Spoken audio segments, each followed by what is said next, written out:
ano to, isang buong chicken. Binigyan ng kapitbahay, fried chicken. Buo po yan.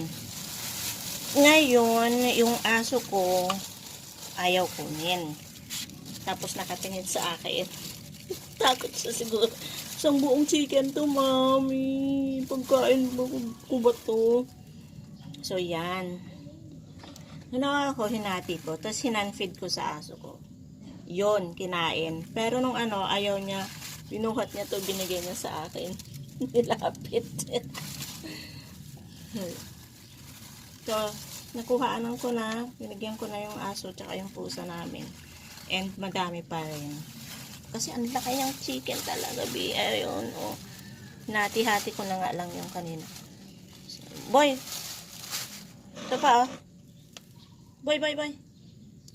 Dito, ah. Oh, tapos may kinakain pa siya doon kasi nga may ulam pa doon na ano eh. Oh. Yan.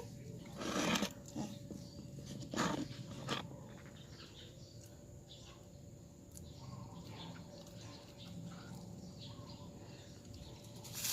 Tapos ito namang pusa.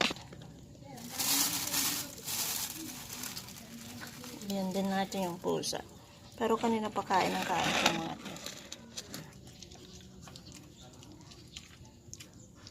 As in, maayos po yan.